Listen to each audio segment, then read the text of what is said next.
Insects are small animals like ants, bees, bugs, or flies. They are very important.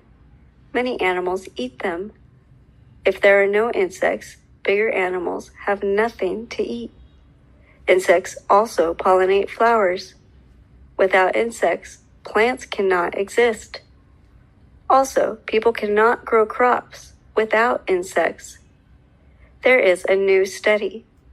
It is shocking. It says that insects are dying. There are 2.5 less insects every year. In 10 years, there can be 25% less insects. This would be very bad. People do not know why this is happening. However, they think that it is because the planet is getting warmer. Also, people use chemicals in farming. That can be a problem for the insects, too.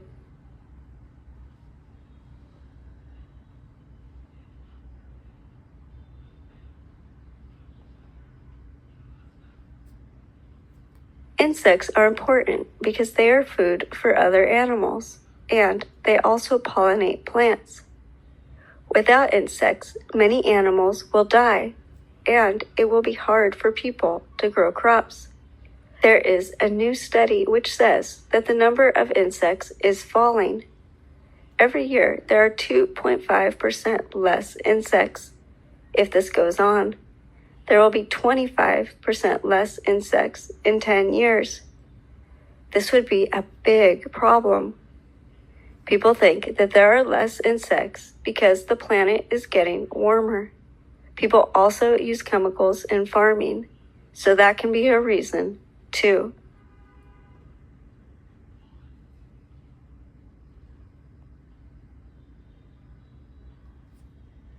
You may not like insects, but all of life on Earth needs them to survive. Birds, fish, and reptiles feed on insects. And if there are no insects, they die from hunger. As they die, predators which eat birds, fish, and reptiles die too, which leads to mass extinction. Furthermore, insects pollinate most plants, which means people cannot grow crops without them. Insects are very important, so it was a great shock when a report found that the mass of insects is falling by 2.5% a year. If this continues, there will be 25% less insects in just 10 years. If that happens, all of life will be in terrible danger. There are two answers to why there are less and less insects. It is probably Earth's rising temperatures, as well as the use of chemicals in farming. Frankfurt Airport in Germany is trying a new type of road material. It comes from cashew shells. This eco-friendly asphalt, called biobitumen, is better for the natural world. Regular asphalt comes from oil. The airport says that this new asphalt will help it lower its pollution. The airport wants to reach no emissions by 2045. Biobitumen is also stronger and lasts longer than regular asphalt. To test it, the airport uses biobitumen on one side of the road and regular asphalt on the other. If it works well, they plan to use more biobitumen in the future.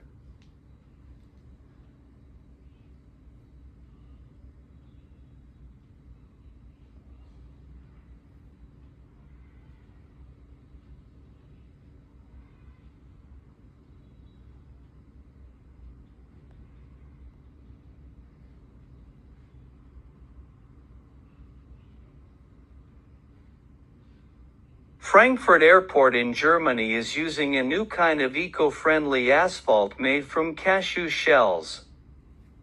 A company called B2 Square made this special asphalt, called biobitumen, which replaces regular asphalt. Regular asphalt comes from oil, but biobitumen is a mixture of natural resins with extracts from cashew shells. This process is better for the environment and helps the airport reach its goal of zero carbon emissions by 2045. According to project manager Axel Conrad, this biobitumen is of higher quality than traditional asphalt, and it stores around 34,400 pounds of CO2 in every 2,200 pounds of material. Bioasphalt is also 10 times stronger than regular asphalt. To test it, the airport put bioasphalt on one side of the road and regular asphalt on the other. If it works well, the airport will use more eco-asphalt in the future.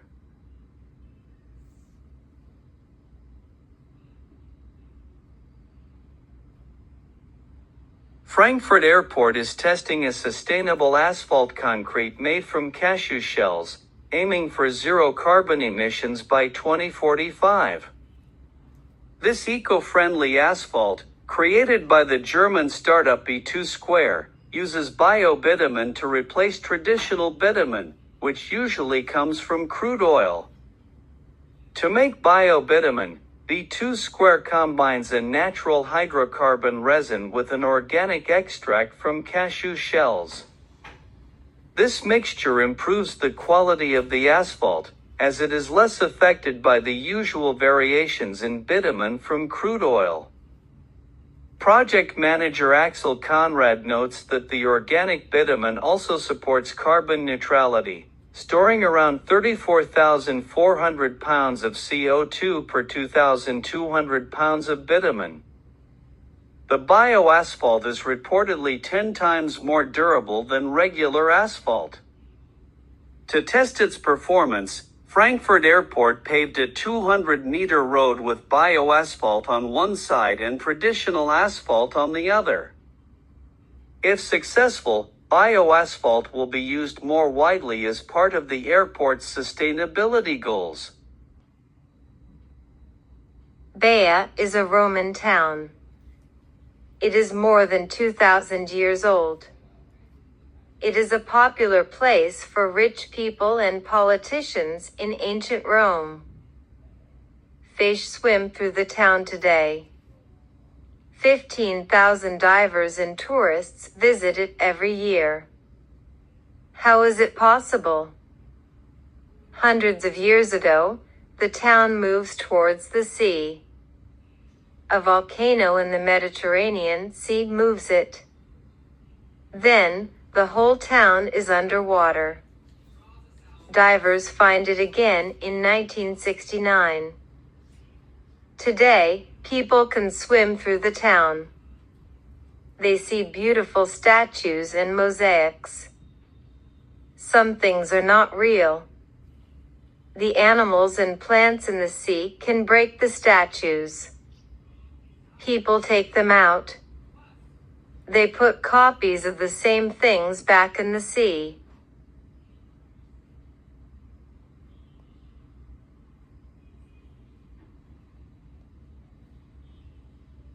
The Roman town of Baia was a popular destination for rich people and emperors. Now, only divers and snorkelers can visit it because it is underwater. Volcanic activity in the Italian Gulf of Pozzuoli meant that the land started to move towards the sea. Over the centuries, the sea flooded the streets, houses, and statues, and in 1969, divers discovered them again. The divers found pieces of 2 statues, but they did not know that there was a whole town in the sea. Archaeologists are people who study old things. Archaeologists took some of the things out from the sea because plants and animals destroyed them. Archaeologists then put copies of the same things back in the sea. This means that tourists and divers can still come and swim through the old streets and see how the town looked 2,000 years ago.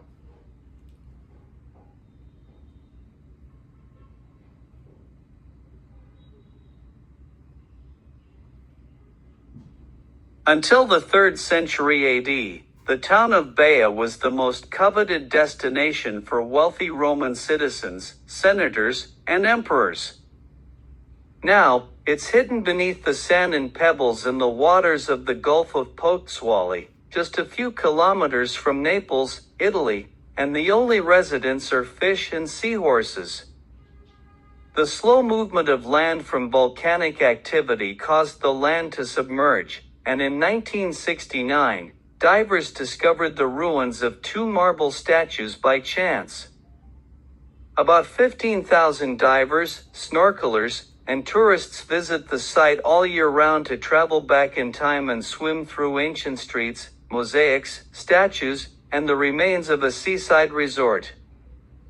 Over the years, archaeologists have moved some of the ancient objects above the sea to protect them from rock-eating plants and animals, strong tides, and thieves.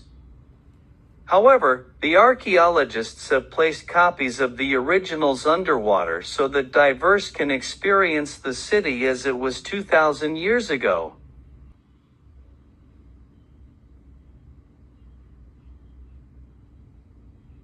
This news is about a girl. The girl is 13 years old. She is from Japan. She watches a film about geishas.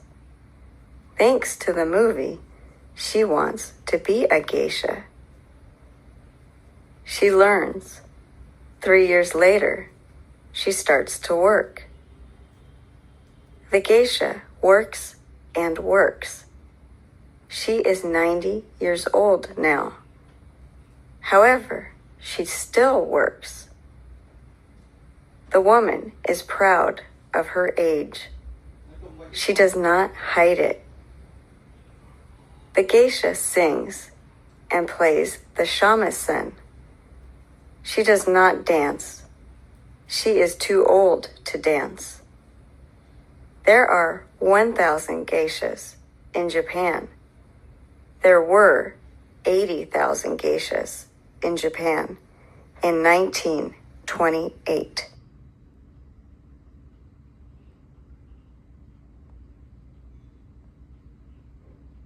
This news is about a geisha. She is 90 years old, but she still works. She has up to 20 reservations a month. The woman says that she is proud of her age, and she doesn't hide it. When she was 13, she watched a film about geishas. She was influenced by it, and she wanted to become a geisha too. She started working at the age of 16. This geisha doesn't dance anymore, but she will sing and play the shamisen until her last breath.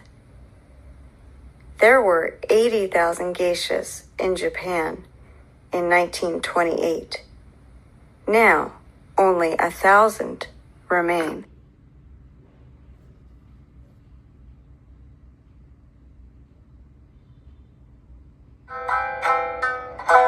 "90-year-old geisha Yuko Asakusa has sat in front of her mirror putting on makeup and adjusting her kimono for 75 years. The Asakusa Geisha Association said Yuko is the city's oldest geisha who still maintains a busy schedule with up to 20 reservations a month. Yuko has been working as a geisha in the Asakusa district of Tokyo since she was 16 and says she's proud of her age and doesn't hide it. When she was 13, Yuko asked to become a geisha after she was influenced by geisha films she watched with her mother. She debuted as a fully fledged geisha 3 years later. While she no longer dances due to her age, Yuko says she'll be singing and playing the Japanese 3-stringed instrument called the shamisen until her last breath. Today, there are few geishas left in the profession in which female entertainers sing, dance, and engage in witty conversation at dinner parties for exorbitant prices. The number of geishas, which means performer in Japanese, peaked at 80,000 in 1928, but now only about 1,000 remain.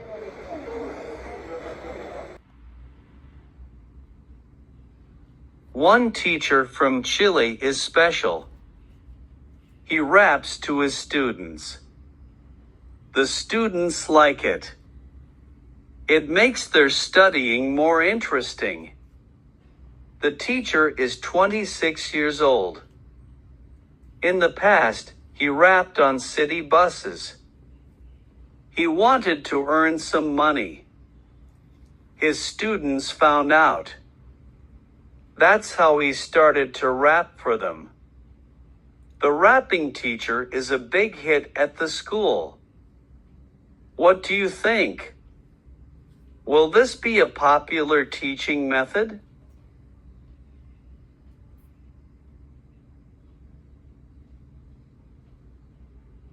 A teacher at a Chilean high school knows how to engage his students.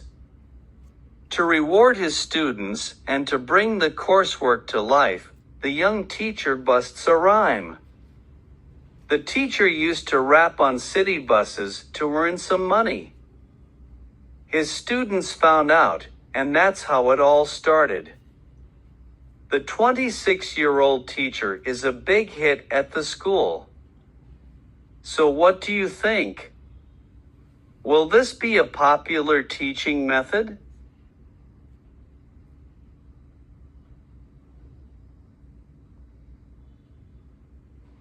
A religious studies teacher made his mark on his Chilean high school students with his unique hip-hop influenced teaching style.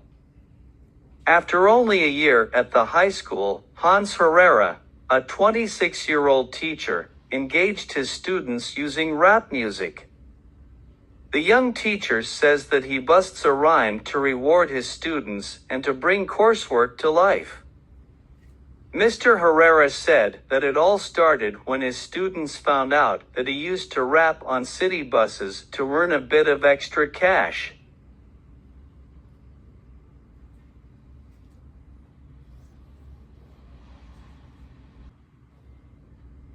President Joe Biden says sorry for Indian boarding schools. These schools have rooms for children. Children live there. The U.S. government helps create and pay for these schools. These schools are open from 1819 to 1969. Indigenous children must live away from their families. They cannot speak their languages or show their culture. Many children die in these schools. Official numbers say it is 1,000 children. But it may be much more. It is good that the U.S. says sorry. But U.S. people must learn about this history. They must understand how bad it is.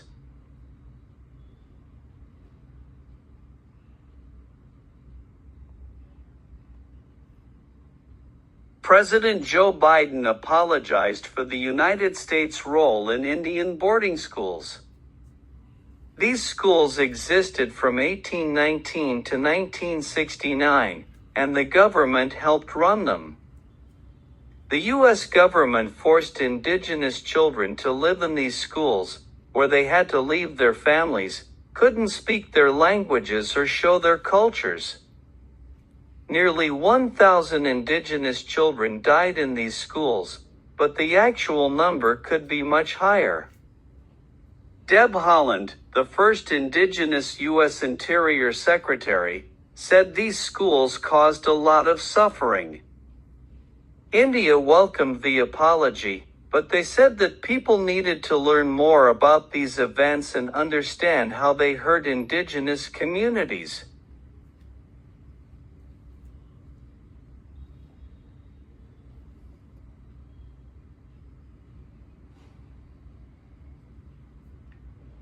President Joe Biden formally apologized for the U.S. government's involvement in Indian boarding schools, calling it one of the most horrific chapters in American history. These schools operated from 1819 to 1969, with the government either managing or funding them. The purpose was to forcibly remove indigenous children from their culture by separating them from their families, banning their languages, and punishing those who resisted.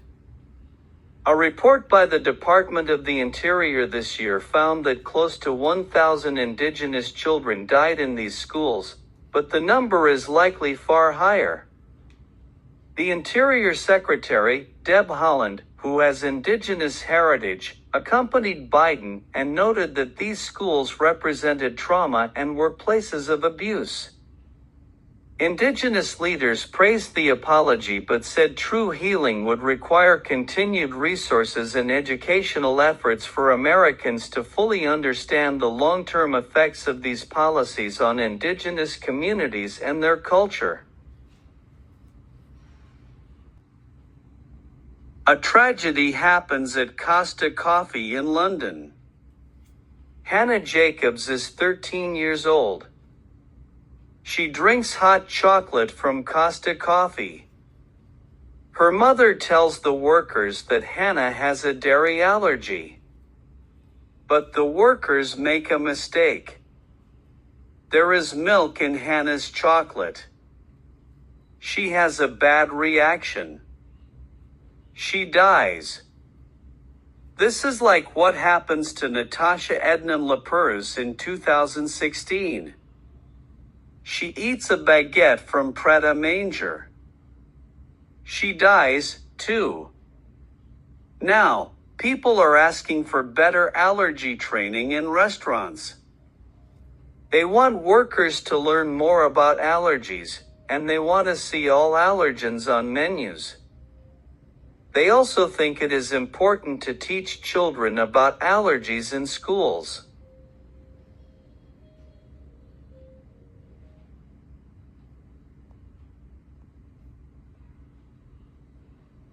Hannah Jacobs, a 13-year-old girl, died after drinking hot chocolate from Costa Coffee in London. Her mother told the staff about Hannah's dairy allergy, but there was a mistake in communication, which caused a serious reaction that led to her death.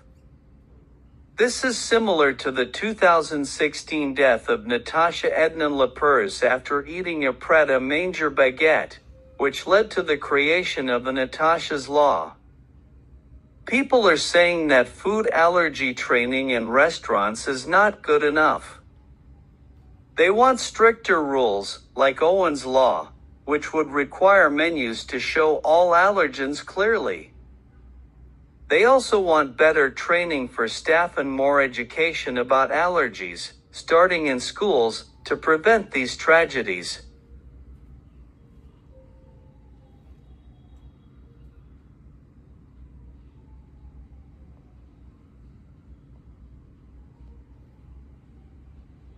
The death of 13-year-old Hannah Jacobs after drinking hot chocolate from Costa Coffee in London highlights the need for better allergy training. Hannah's mother informed the staff of Hannah's severe dairy allergy. However, a failure in communication led to a fatal reaction.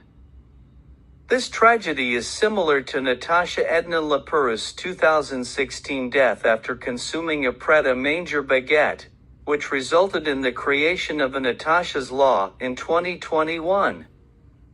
Campaigners argue that current allergy safety training in the food industry is inadequate and treated as a mere formality. They are calling for stricter regulations, including Owen's Law, which would require allergens to be clearly listed on menus and more thorough allergy training for food service workers. Better awareness and education on the dangers of allergies, starting in schools, are also needed to prevent such incidents. Costa Coffee described Hannah's death as a tragedy and emphasized the need for companies to improve their training practices. There is a new report by the UN. It is about greenhouse gases. And it worries scientists. The report says that the world is not doing enough to stop climate change. Gases that make the Earth warmer, like carbon dioxide, are increasing quickly. In the past 20 years, these gases go up by 11%. They rise more in 2023 because of fossil fuels and fires. Forests help take in carbon, but they do not stop the warming. Governments agreed to reduce these gases in a 2021 meeting. But not much changes. Next year, countries will make new plans to help the climate. Scientists say that we must cut these gases by half by 2030.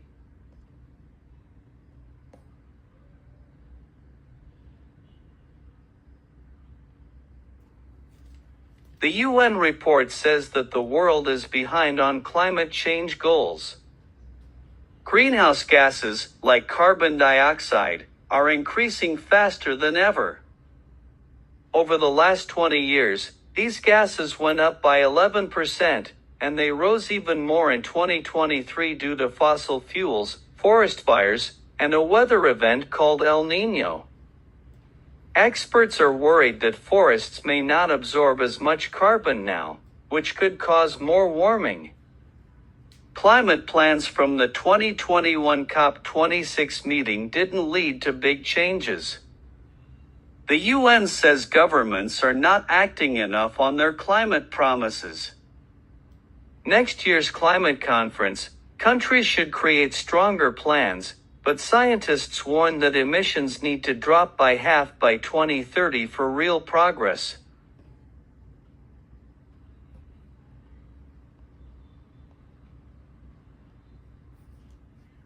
According to a recent UN report, global efforts to reduce greenhouse gases are falling far behind.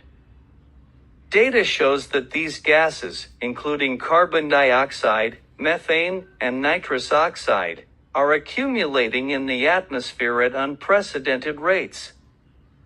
Over the last 20 years, levels have increased by 11%, with an additional rise in 2023 due to fossil fuel use, widespread forest fires, and the effects of El Niño. Researchers warn that forests, a major carbon absorber, may now be losing their ability to capture as much carbon as they once did. If this trend continues, it will weaken the natural systems that reduce atmospheric carbon. Despite climate plans created at the COP26 conference, most governments haven't made significant progress. Next year's global climate conference is expected to bring updated, stronger plans, but scientists say much more drastic action is needed to reduce carbon emissions by half by 2030. The UN emphasizes the need for urgent, effective global steps.